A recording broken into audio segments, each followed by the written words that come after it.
할렐루야. 아멘. 네, 한 주간 여러분 평안히 잘 지내셨습니까? 어느덧 이제 아름다운 꽃이 가득 만발한 5월입니다. 5월이 되어서 여러분들 삶과 또 가정, 여러분 일터마다 주님의 풍성한 은혜가 가득 넘쳐나기를 소망합니다.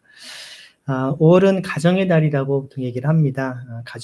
가정이라고 하는 것이 무엇인가? 가족이 모여 사는 곳이겠죠. 제 둘째 서진이가 어릴 때 인형 가지고 소꿉놀이를 할 때 제가 물어봤어요. 이렇게 "우리는 가족이야." 하길래 "서진아, 가족이 뭐야?" 했더니 "같이 사는 게 가족이지."라고 얘기하더라고요. 네, 그래서 어린아이의 해맑은 눈빛과 목소리에서 나온 아주 진리였다 생각이 듭니다. 하지만 우리가 살아가는 이 세상은 가족도 혹은 가정도 제대로 꾸릴 수 없을 정도로 여러 가지가 참 어려운 시기입니다. 요즘 우리 한국 사회를 보면 어떤 통계를 보니까요, 1인 가구의 비율이 거의 40%라고 얘기를 하더라고요. 그러니까 모든 가구에 여러분 40%는 혼자 산다는 이야기입니다. 단순히 그냥 미혼 혹은 비혼을 떠나서 결혼을 하고 싶어도, 가정을 꾸리고 싶어도 너무도 팍팍한 이 삶의 현실의 무게에 짓눌려서 그러한 희망조차 꾸지 못하는 경우들이 많다라는 것입니다. 그뿐만 아니라 아름다운 가정을 세워가려고 해도 수많은 위협과 또 불의, 또 억울함 속에서 우리를 고통으로 내모는 경우들이 참 우리 주변에 많습니다. 여러분, 분명한 것은 이 땅에 교회를 세우신 분은 누구십니까? 하나님이십니다. 마찬가지로 이 땅에 가정을 세우신 분도 하나님이십니다.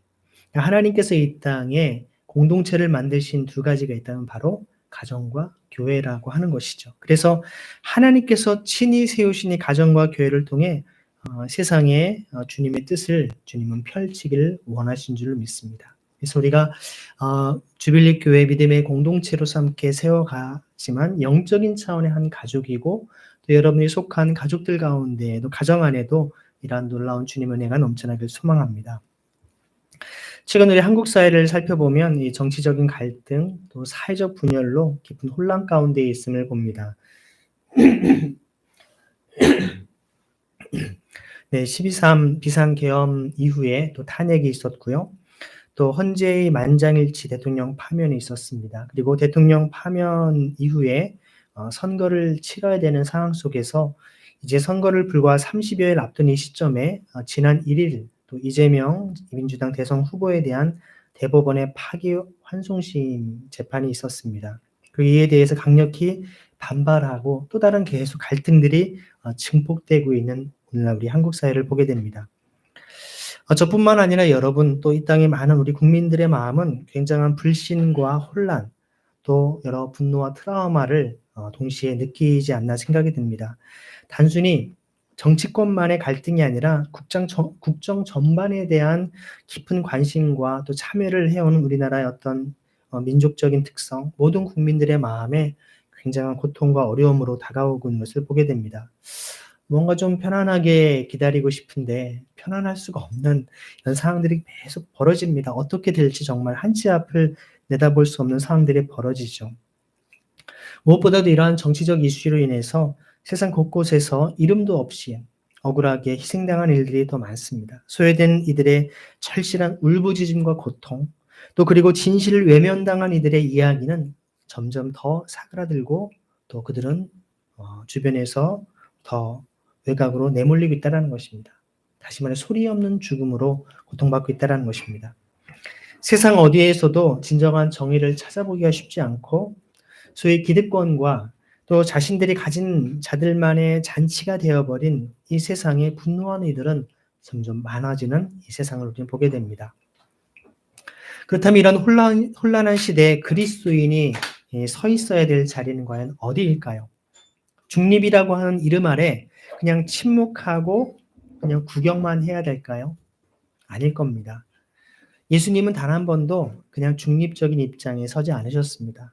항상 주님께서는 억압자 편에 서신 적이 한 번도 없으십니다.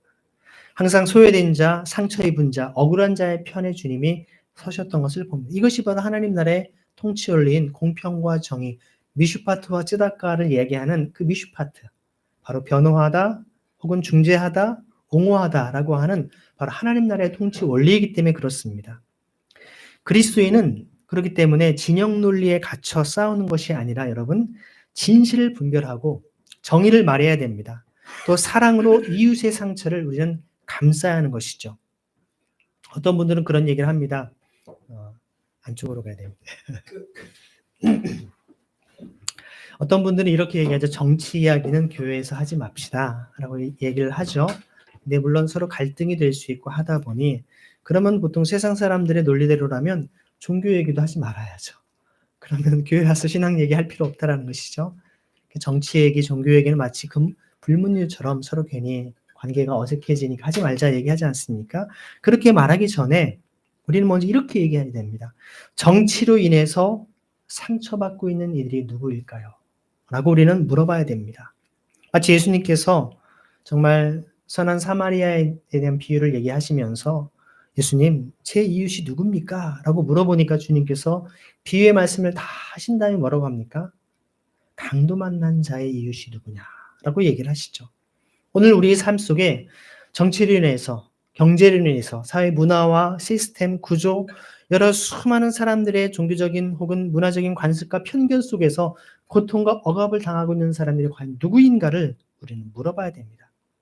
이것은 정치와 종교를 넘어서서 하나님의 관심사이기 때문에 그렇습니다. 정치는 우리의 삶입니다.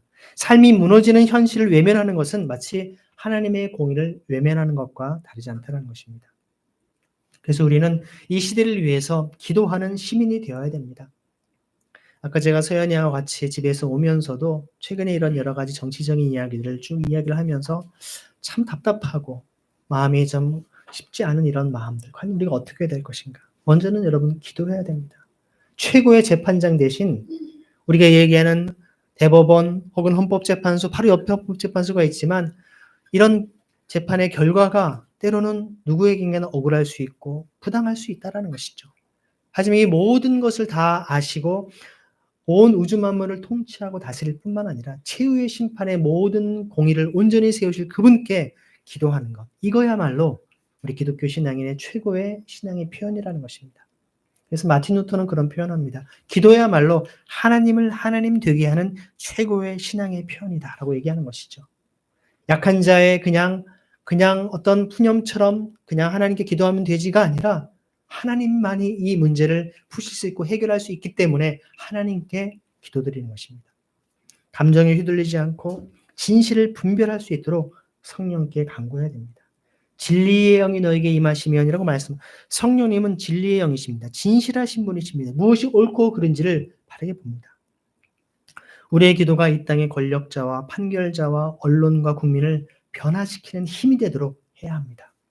우리가 기도할 때 하나님께서 우리의 기도를 통하여 세상에 놀라운 변화를 일으키시는 분이시기 때문에 그렇습니다. 그리고 동시에 우리는 행동하는 그리스도인이 되어야 됩니다.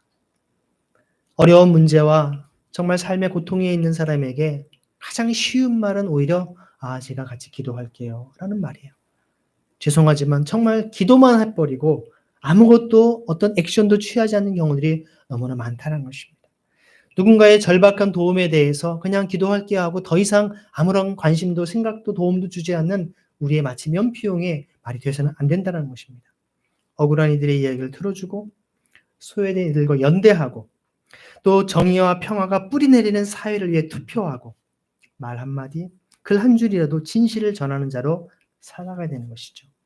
왜곡된 역사 속에 진실을 끝까지 지켜온 이들처럼 침묵하지 않는 그 믿음이 결국 하나님의 의를 이룬다라는 그 확신이 우리 가운데 있어야 할 줄 압니다. 여러분도 살아오면서 이 땅에서 억울하고 또 분하고 답답한 일들 한두 번쯤은 다 경험하지 않았습니까? 이유도 모른 채 오해를 받거나 악의 없는 말이 왜곡되어 상처를 입거나 정직하게 살려다가 되려 손해를 보는 일들, 또 부당한 권력과 거짓 앞에 눌려본 경험이 종종 있을 것입니다. 하지만 여러분 분명한 것은 하나님은 이러한 억울함을 결코 외면하지 않으십니다. 오히려 성경은 수많은 억울한 사람들의 이야기를 담고 있습니다. 그들의 억울함 속에서 하나님은 어떻게 일하셨는지를 우리는 봐야 됩니다. 저는 성경을 보면서 너무나 억울하고 답답한, 너무나 좀 가슴 아픈 그런 이야기들이 성경에 참 많이 담겨 있습니다. 성경이 우리에게 행복하고 즐거운 이야기만 담겨 있지 않다라는 것이죠. 먼저 여러분 요셉의 이야기를 잠깐 살펴보면요. 형들이 시기를 했습니다. 동생인데도 그를 정말 죽이려다가 그냥 죽이는 것보다는 차라리 노예로 파는 게 낫겠지 하면서 죽는 것은 사실 일순간에 끝나는 거지만 노예는 평생 고생하는 거 아닙니까? 사실 더 악한 마음인 겁니다. 죽이는 것 이상의 평생 정말 종살이, 노예살이로 언어도 통하지 않는 나라에. 그래서 거기에 충실하게 지내면서 어떤 집안의 청지기 역할을 맡았는데 또 보디발의 아내의 거짓말로 감옥에 갇히게 되죠. 정말 성실하게 살아왔는데 정말 주인, 아내의 어떤 그런 모함 속에 그야말로 강간범처럼 그야말로 정말 죽을 위기를 겪게 되는 것입니다. 하지만 그 억울함 속에서도 요셉은 자기의 삶을 저주하거나 하나님을 원망하지 않고 정말 있는 것이 어디가 되든 하나님 앞에 신실함으로 주님이라는 믿음의 그의 어떤 삶을 살아갔던 것을 보게 됩니다. 결국 그 억울함을 하나님의 손에 맡겼을 때 하나님께서 그를 통하여 놀라운 일을 자신의 형제들뿐만 아니라 수많은 사람들을 살리는 그 역할을 감당하게 하지 않습니까? 수많은 이들의 생명을 살리기 위한 하나님의 연단과 하나님의 방법은 참으로 독특했던 것을 보게 됩니다.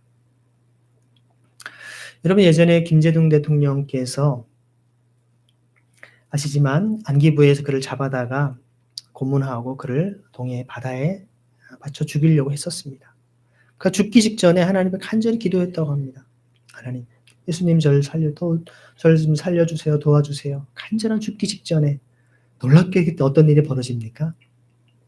헬리콥터가 위에 뜬 겁니다. 동해상에 아무도 없는 그곳에 바로 미국 CIA가 왔던 것 같아요. 그를 죽이지 말라고 살아난 겁니다. 대통령까지 됐죠. 그래서 그는 그때 하나님의 살아계심을 확신했다라는 거예요. 이 고백을 언제 한지 아십니까? 김대중 대통령께서 노벨 평화상을 받을 때 저는 그 실시간으로 그가 어떤 말씀을 하는지 제가 봤을 때 그때 우리말로 했던 간증이었었습니다. 전 세계가 보는 노벨 평화상 시상식 앞에서 자기는 죽을 뻔했지만 하나님께서 정말 자기를 살리셨다라고 하는 그 믿음의 고백. 어찌 보면 그래서 그가 쩔뚝쩔뚝했던 게 고문을 받았기 때문에 고문의 어떤 후유증으로 있다고 하지 않습니까?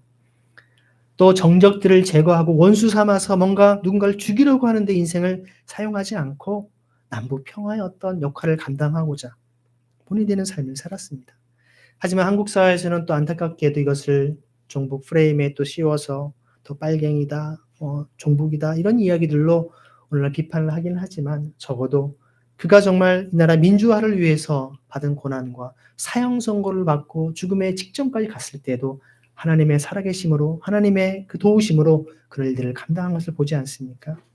우리는 우리의 삶에 이러한 경우들을 종종 보게 됩니다. 하나님은 우리의 억울함은 하나님의 큰 뜻으로 이어지는 출발점일 수 있음을 기억하십시오. 지금은 이해할 수 없어도 하나님은 우리의 고통을 절대로 허투루 사용하지 않으시는 분이십니다. 여러분의 발걸음 한 걸음 한 걸음을 하나님께서 다 결코 그냥 지나치지 않으시고 다 기억하고 계시고 다 그것을 필요할 때 사용하시는 분이라는 것을 여러분 믿으시기 바랍니다.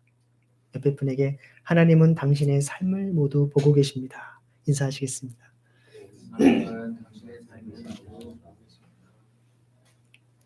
하나님의 때 하나님의 방법으로 우리의 의를 정오의 빛같이 드러내시는 분이시기 때문에 그렇습니다. 또한 사실 억울한 사건이 무엇인가 생각을 해보니까 여러분 잘 아시는 나봇의 사건이 딱 떠오르더라고요. 나봇은 하나님의 토지법을 무너뜨린 이 아합 왕의 탐욕 앞에 목숨을 잃게 됩니다. 그를 죽이려고 참소했던 사람들 하나님의 말씀의 법에 따라 또 그를 참소했어요. 두세 사람이 이상이 누군가를 어떤 하나님을 모욕했다, 저주했다라고 하면 돌로 쳐 죽이는 그 율법에 의해서 하나님 앞에 신실한 삶을 살려고 했지만 죽었던 것입니다. 세상으로 보면 완전히 짓밟힌 사건이었습니다. 하지만 하나님께서는 엘리야를 보내셔서 아합과 이세벨에게 심판을 선언하셨고 그 예언은 하나도 빠짐없이 이루어 주셨습니다. 하나님의 정의는 결코 침묵하지 않습니다. 세상에 침묵해도 하나님은 반드시 불의를 기억하시고 심판하십니다. 우리는 그 정의를 믿고 기다릴 수 있습니다. 억울함 속에 참고 기다리는 그 인내가 결코 헛되지 않은 이유이죠. 그리고 사실 세 번째는 우리가 너무나 잘 아는 예수님의 십자가야말로 이 세상에서 가장 억울한 고난을 당한 분, 바로 예수님 아니겠습니까? 죄 없으신 그분께서 거짓 증언과 불법적인 불의의 재판을 통해 죄인 취급당하셨고 십자가에 달리셨습니다. 하지만 하나님은 그 억울함을 외면하지 않으셨습니다. 사흘 만에 그분을 죽음에서 다시 살리셨고 만왕의 왕, 구세주로 높이셨던 것이죠. 우리는 억울한 일을 당할 때 이렇게 기도할 수 있습니다. 주님, 이 억울함을 주님도 아시지 않습니까? 주님도 겪지 않으셨습니까? 그래서 우리는 예수님의 억울함 속에 있는 우리 곁에 계시면서 누구보다도 우리의 마음을 잘 이해하고 계심을 우리는 잘 압니다. 이처럼 하나님은 이러한 억울함을 외면하지 않으셨습니다. 왜냐하면 하나님은 억울한 자의 편이시기 때문에 그렇습니다. 억울함을 외면하지 않으시고 반드시 기억하시고 하나님의 때에 의와 공의를 정오의 빛처럼 드러내시는 분이기 때문에 그렇습니다. 하나님은 억울한 자의 탄식을 들으십니다. 눈물로 기도하는 자, 속이 무너져 기도조차 할 수 없는 그런 사람들의 깊은 신임을 주님은 기억하십니다. 그럴 때 우리가 할 일은 억울함을 하나님께 맡기는 것입니다. Cast all your anxiety. 너의 모든 근심을 주님께 다 맡겨버리라는 것이죠. 그럴 때 의연히 주님의 사람으로 우리는 믿음의 길을 걸어가는 것입니다. 오늘 본문 말씀 7절에 뭐라고 얘기합니까? 이렇게 얘기합니다. 같이 한번 읽어볼까요? 시작. 여호와 앞에서 침묵하고 기다리십시오. 흥분하지 마십시오. 길이 잘 있는 사람들 때문에 악한 일을 계획대로 해내는 사람들 때문에. 여호와 앞에서 침묵하고 그분을 기다리라는 것입니다.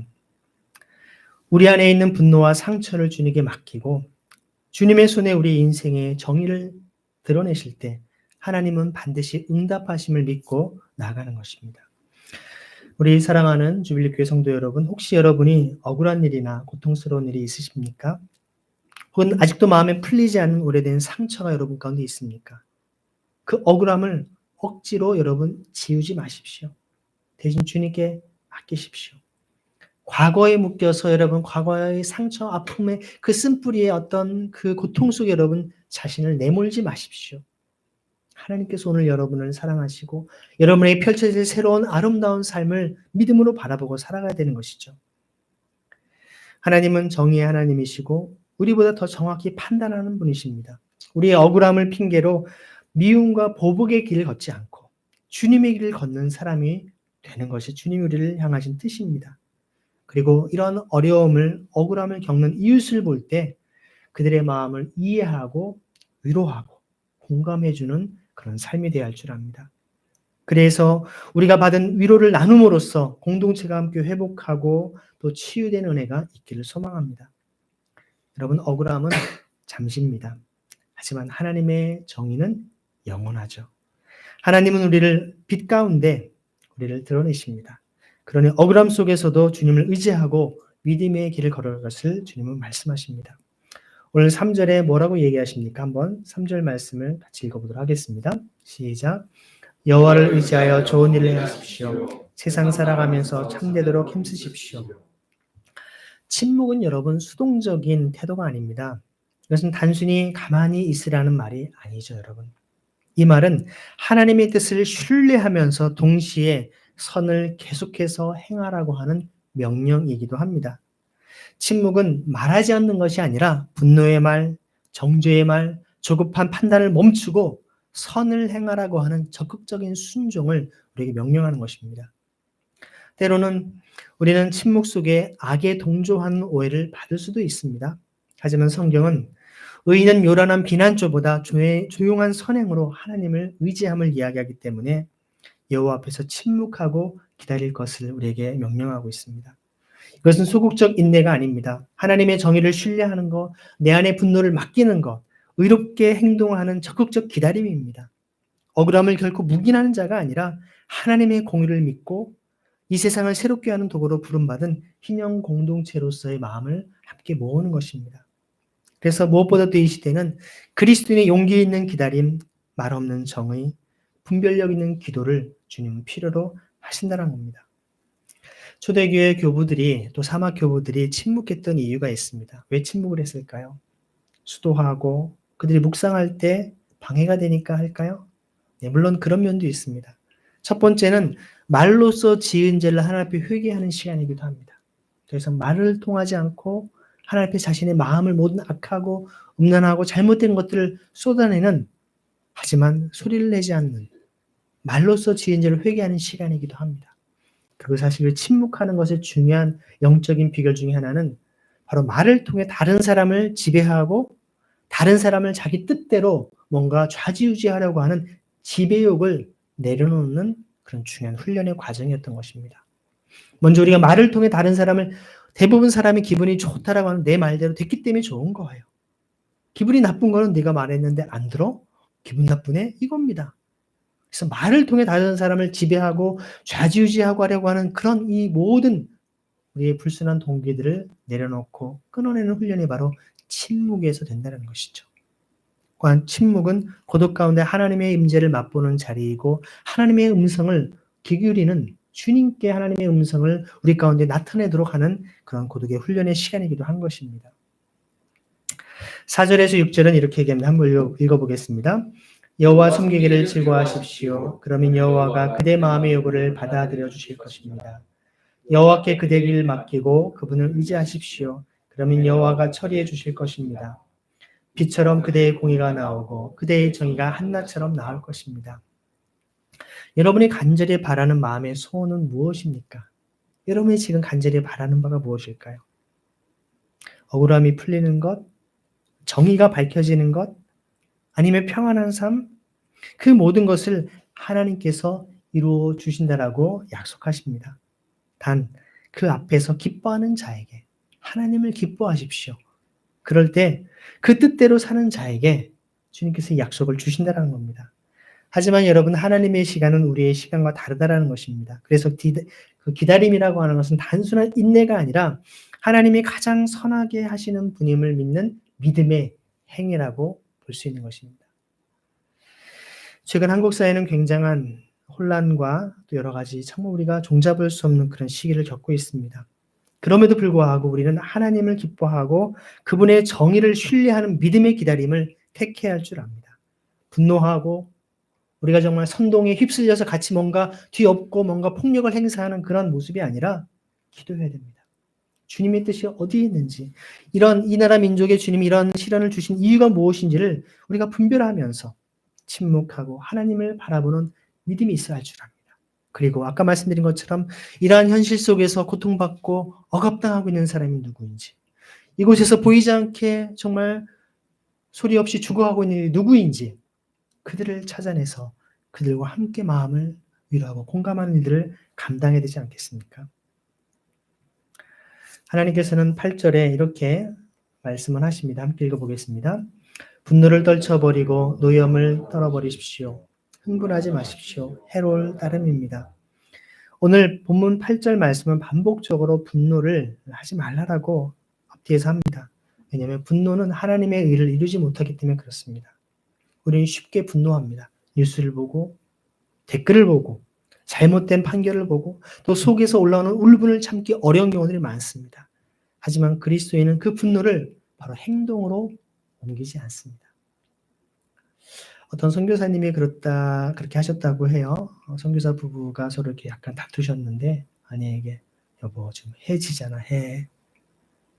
성경에는 해가 지기 전까지 분을 품지 말라고 했기 때문에 해가 지기 전에 분을 풀어야 되니까 지금 해진다고 빨리 분 풀자는 거예요. 지금 해지잖아 해. 네. 여러분이 누군가에게 무엇에 뭔가 분노를 품었다 할지라도 잠들기 전에 그 마음들 주님 앞에 회개하고 또 관계에 있어서 그것을 풀 수 있기를 소망합니다. 이 분노를 우리가 하나님께 가지고 나아가 기도하고 눈물로 주님 앞에 아뢰는 삶. 불평하지 말라는 말씀은 하나님께서 심판하신다라는 말씀이죠. 우리의 눈은 지금 의인이 고난을 받기도 하고 악인이 형통한 것처럼 보일 수 있다는 겁니다. 하지만 시편 기자는 9절에서 분명히 선언합니다. 함께 읽겠습니다. 나쁜 짓 하는 사람들은 뿔이 뽑힐 것이지만 여호와를 기다리는 사람들은 땅을 차지할 것이니까요. 사실 제가 이 시편 37편을 묵상하면서 정말 1절부터 마지막 절까지 다 정말 깊이 나누고 싶더라고요. 너무나 주옥 같은 말씀들이어서 이 말씀들을 다 깊이 있게 나누고 싶었던 그런 부분들이었지만 그 중에 일부만 여러분께 나눈 것이거든요. 그러니까 여러분이 오늘 이후의 37편 말씀을 앞뒤로 좀 자세하게 하나님이 어떠한 분이신지를 더 알 수 있는 그런 내용임을 보게 됩니다. 우리는 한국의 현대사에서 억울한 사건의 경험을 한 가지 다시 한번 되짚어 볼 수 있습니다. 80년에 있었던 5월의 광주의 민주화 운동이었었죠. 5.18 민주화 운동이었는데요. 그때 당시 광주 시민들은요, 단지 자유와 민주주의, 정의로 나라를 위해 평화적으로 모였던 것입니다. 하지만 그들의 외침은 이번의 계엄과 달리 그냥 군부의 총칼에 의해서 짓밟혔습니다.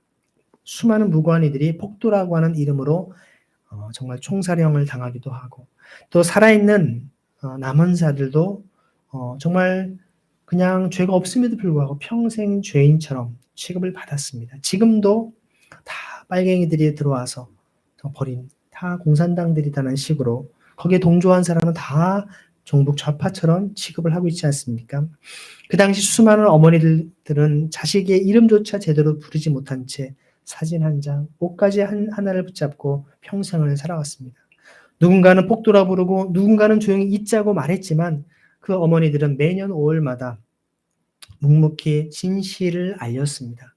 그 억울함은 단지 개인의 상처가 아니라 우리 민족의 심장에 남은 아픔이었습니다. 억울하게 죽임당한 자식들의 진실을 외치는 어머니들은 폭력을 쓰지 않았습니다. 정권을 향해 소리치지도 않았습니다. 그냥 매년 묵묵히 흰옷을 입고 행진하며 진실을 지켰던 것입니다.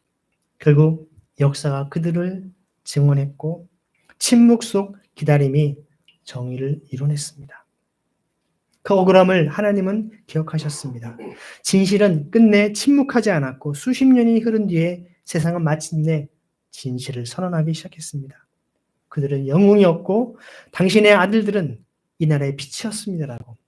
한 어머니는 아들의 시신도 보지 못한 채 수십 년을 눈물로 기도하며 살았다고 합니다. 이렇게 기도했다고 합니다. 하나님, 제 아들은 죄가 없습니다. 제발 이 땅에 정의가 살아있음을 보게 해주십시오라고. 누구나 사실 가족을 잃고 자식을 잃을 수 있습니다. 정말 세월호를 비롯해서 또 용산에서 곳곳에서 오늘날에도 곳곳의 사고와 불의의 사건 통해 죽을 수 있습니다. 하지만 그 죽은 죽음 자체가 억울하게 마치 폭도들이고 공산당들이고 이런 것을 평생 누명을 쓰고 있다는 것 자체가 얼마나 가족으로서 부모로서 아내와 자식으로서 고통스러운 일이겠습니까? 불의한 억울한 일이 풀리지 않으면 그들이 죽을 때도 눈을 감지 못하는 그런 삶이 되지 않겠습니까? 하지만 그 어머니의 기도는 헛되지 않았습니다. 하나님은 억울함을 끝까지 외면하진 않으셨습니다. 억울함이 땅에 묻히는 것 같았지만 하나님의 정의는 결코 사라지지 않았습니다. 억울함의 자리에 계신 여러분이 있다면 하나님은 지금도 여러분의 편이십니다. 정의는 침묵하지 않습니다. 하나님은 억울함을 기억하시고 공의를 드러내십니다. 우리도 그 기다림의 자리에 서야 하는 것이죠. 하지만 어렵습니다. 당장의 정의가 이루어지지 않는 것만큼 우리를 힘들게 하는 것이 없습니다. 그래서 오늘 우리는 시편 37편에서 침묵하고 기다리는 신앙이 얼마나 능력이 있는가를 우리는 보여줍니다. 침묵은 나약함이 아닙니다. 하나님을 의지하는 능력입니다. 기다림은 현실 회피가 아니라 하나님의 때를 준비하는 믿음입니다. 세상은 소리치지만 하나님은 참잠한 자의 기도를 들으십니다. 지금은 누가 의인이고 누가 악인인지를 판단하려고 하지 말라는 것입니다. 하나님이 알고 계시고 하나님은 반드시 밝혀낸다는 것이죠. 적어도 하나님을 믿지 않는 자들이 할지라도 역사에 어떤 진실이 밝혀진다는 것입니다. 역사는 진실을 밝혀냅니다. 지금은 정말 기세등등한 권력을 지니고 수많은 부귀영화를 자랑하면서 연약한 자, 권력 없는 자, 가난한 사람들을 억누르고 짓밟는다 할지라도 역사는 것을 한 번도 진실을 밝혀내지 않은 적이 없다는 것입니다. 왜냐하면 역사의 주인이 하나님이시기 때문에 그렇지 않습니까? 우리는 오직 주님의 뜻을 따라 설을 행하고 기뻐하며 불평하지 않고 기다리는 믿음의 사람으로 살아가기를 원합니다. 오늘 하나님 앞에서의 침묵과 기다림 쉽지 않지만 여러분 기억하십시오. 여러분의 인생에 여러분이 감당할 수 없는 억울함과 고통이 여러분 우리에게 주어질 수 있습니다. 여러분 가족에게 있을 수 있습니다. 사랑하는 사람에게 나타날 수 있습니다. 오늘 이 말씀을 기억하시고 정말 하나님의 사람들에게 어떻게 역사하셨는지. 다윗 제가 이야기하지 않았지만 얼마나 억울한 사람입니까? 하나님을 경외하고 하나님을 사랑하는 사람이었지만 한 나라의 왕이 모든 군대를 동원해서 그를 죽이려고 했었던 그런 어려움 속에, 그 속에 오늘 우리가 읽은 시편처럼 수많은 아름다운 시를 그는 고백해내고 있지 않습니까? 같이 시간 기도하실 때 하나님의 마음을 품고 주님의 거룩한 통로가 되는 우리 주빌리 교회 공동체가 되도록 기도합시다. 여러분의 삶에 고통과 문제가 있다면 주님, 이 마음을 주님께 아뢰입니다. 하나님 앞에서의 침묵과 기다림이 무엇인지 그 능력을 깨닫게 하시고 하나님을 더 깊이 신뢰하고 더 깊이 주님을 붙잡는 저의 신앙이 되게 하여 주옵소서. 뿐만 아니라 주변에 주님을 알지 못하고 고통받는 억울함 가운데 있는 이들을, 그들의 우리가 손을 내밀어 그들을 일으켜 세우고 그들을 위로하고 같이 공감할 수 있는 우리 공동체 되게 해주옵소서. 같이 시간 기도하겠습니다. 주님, 우리의 마음에 하나님의 풍성한 사랑과 은혜를 힘입어 믿음의 삶을 살아가는 우리 하나님의 그 침묵과 기다림, 주님께서 십자가에서도 정말 원수까지 사랑하시며 그를 용서하셨던 그 말씀, 하나님을 향한 그 깊은 침묵과 기다림 속에 하나님 놀라운 십자가의 사랑, 하나님의 공의를 이루셨던 것을 우리는 깨닫습니다. 우리도 주님과 함께 그 십자가를 바라보며 믿음의 길을, 공의의 길을 정말 주님의 그 인자하신 그 주님의 십자가의 길을 걸어가시도록 은혜를 베풀어 주옵소서. 그럴 때 하나님의 살아계심과 하나님의 능력을 맛보게 하시고 주님의 영광을 경험하시도록 은총 내려 주옵소서. 우리 함께 하신 주님을 찬양합니다. 주님 청축합니다. 공의의 하나님, 우리 사회가 갈등과 혼란 속에 있습니다. 정치적 혼란과 법적 다툼 속에 많은 사람이 상처받고 있고 억울한 자들이 외면당하고 있습니다. 우리의 억울함을 가장 깊이 아시는 주님께 나아갑니다. 말하지 못한 탄식과 눈물, 외면당한 정의와 묵살된 진실, 사람들은 잊었지만 주님은 결코 잊지 않으셨습니다. 예수님께서도 억울함 속에서 침묵하셨듯 우리도 이 고통을 주님 앞에 맡기기를 원합니다. 우리의 손이 복수의 칼이 아니라 용서의 손이 되게 하시고 우리의 발이 원망의 길이 아니라 정의를 기다리는 길이 되게 하소서. 긍휼의 하나님, 억울함을 겪는 이들의 눈물을 닦아주시고 진실을 왜곡하고 정의를 뒤틀려 놓은 이들을 향해 하나님의 공의가 분명히 드러나게 하소서. 그리고 우리 모두 이 땅에서 억울한 자들의 편에 서는 사람들이 되게 하여 주옵소서. 그들과 함께 울고 함께 기도하며 함께 주님의 위로를 나누는 우리 주빌리 교회 되게 하여 주옵소서. 이 땅의 정의를 회복하여 주시고 우리 그리스도인이 중립의 이름으로 침묵하는 것이 아니라 진리와 정의, 사랑과 용서를 실천하는 자가 되게 하여 주옵소서. 분노하지 않게 하시고 포기하지 않게 하시고 기도하며 행동하는 하나님의 사람으로 살아가게 하여 주옵소서. 이 나라의 지도자들에게 지혜와 책임을 주시고 법과 판결 위에도 하나님의 공의가 흐르게 하여 주옵소서. 하나님, 우리의 억울함도 이웃의 억울함도 결코 묻히지 않게 하시고 정오의 빛처럼 드러나게 하여 주옵소서. 우리 위해 십자가에 피 흘려 돌아가시며 3일 만에 다시 살아나신 우리 주 예수 그리스도의 이름으로 간절히 기도드립니다. 아멘. 함께 이 시간 사도신경 우리의 신앙을